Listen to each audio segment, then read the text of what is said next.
Hello, selamat datang ke podcast Gen Z Lepak Santai. So, kami hari ni podcast di Fakulti Tropika. So, anda dapat lihat lah bahawa dia punya persekitar yang cantik, ada sisi laut dan semua. Semula itu, saya akan perkenalkan nama saya iaitu Elespo Anemdilin.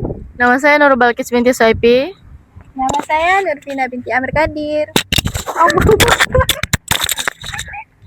Nanti boleh cut. Tak. Nama saya Siti Najana Balkis. Nama saya Kelvin Bitus. Nama saya Ahmad Firdaus bin Muhammad Tahir.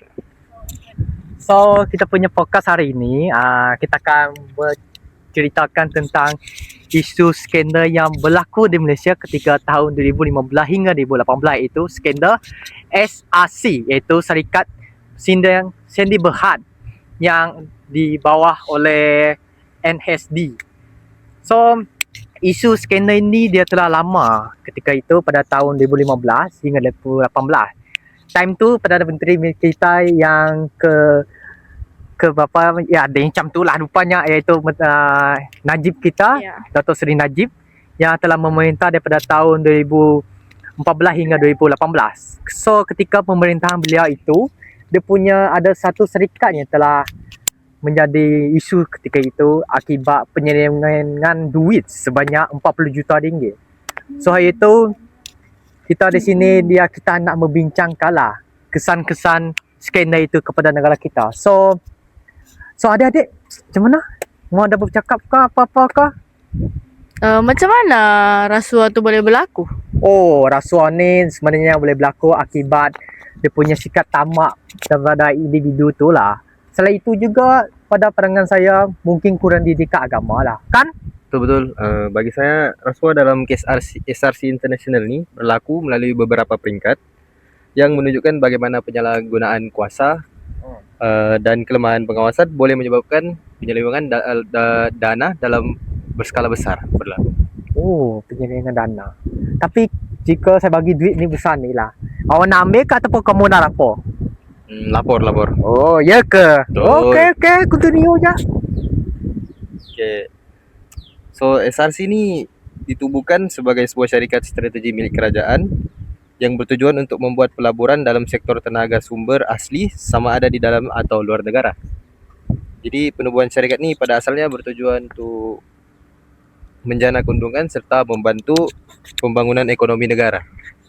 Jadi sebabkan kes ini, kita dapat tengoklah macam mana penyalahan guna kuasa dari syarikat ni, dan dia membawa kelemahan kepada pengurus syarikat itu sebabkan kepentingan peribadi diorang. Sebab itulah rasuah ni boleh berlaku.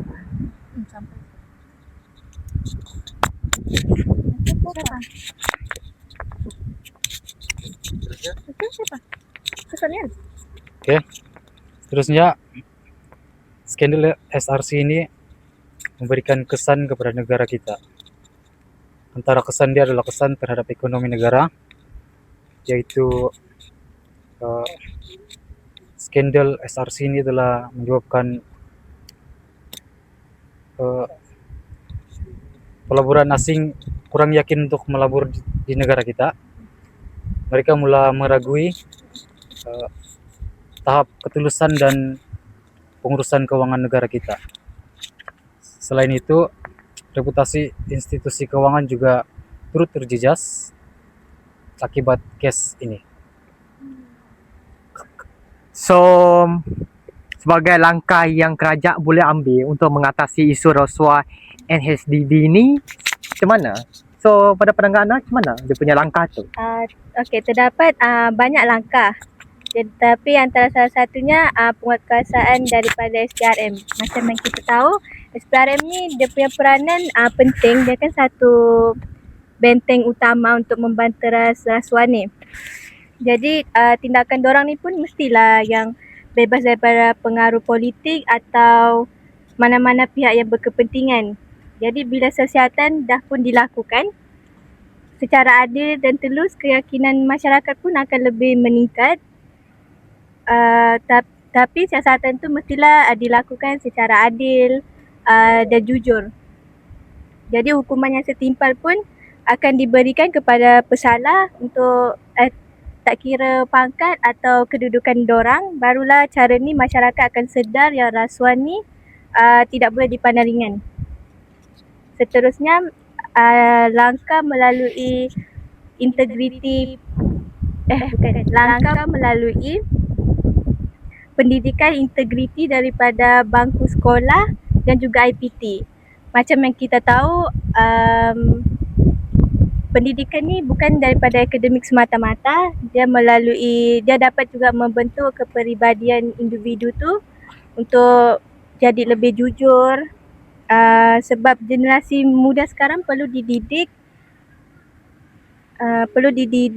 mengenai kejujuran dan tanggungjawab, betapa pentingnya semua ni.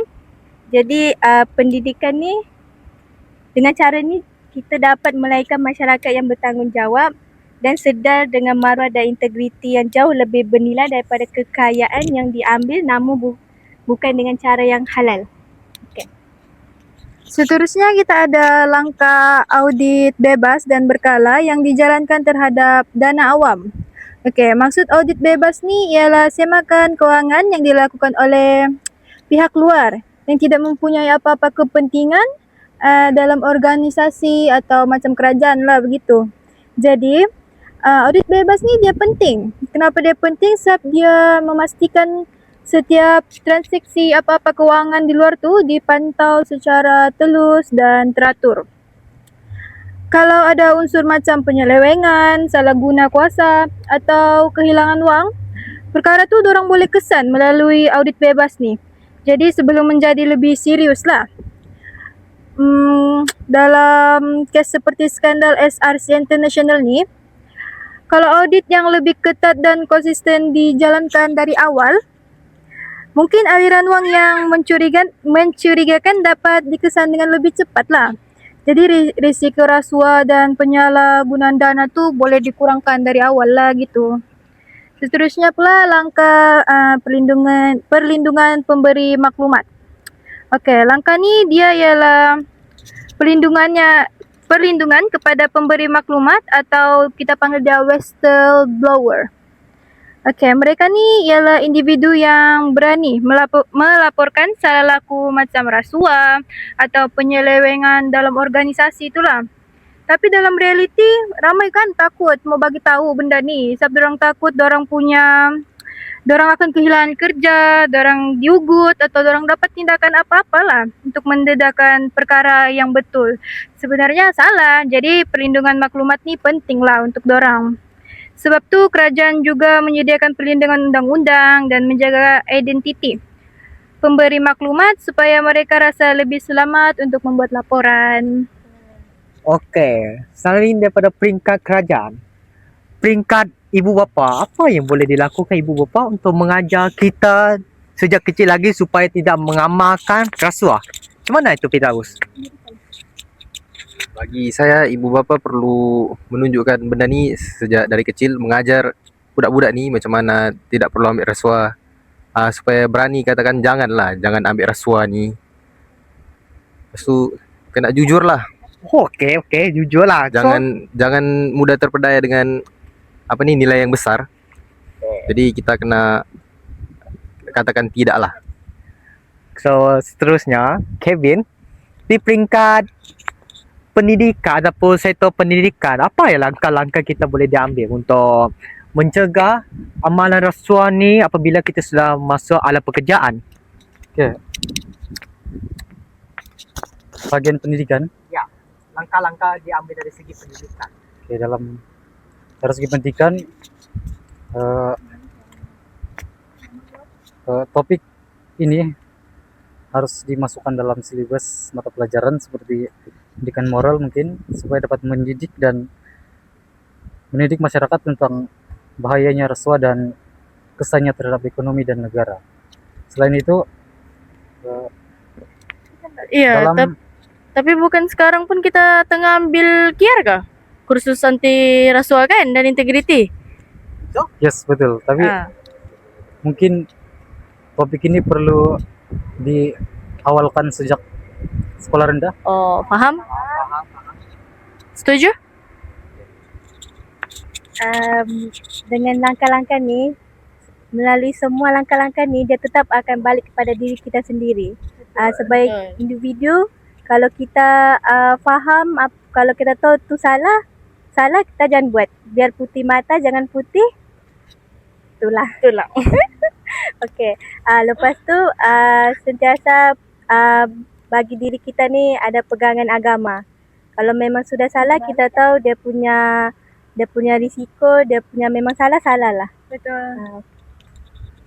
So memandangkan kita podcast kita ni dah sampai ya. So daripada kesimpulan kita ni, skandal SRC International ni memberikan impak besar kepada negara kita, menunjukkan betapa pentingnya integriti dalam menguruskan dana-dana di Malaysia. Dari segi skandal ini jugalah menunjukkan imej negara Malaysia ketika itu tercemar akibat 40 juta duit Malaysia, duit rakyat telah diambil. So oleh itu pelbagai langkah lah diambil daripada kerajaan.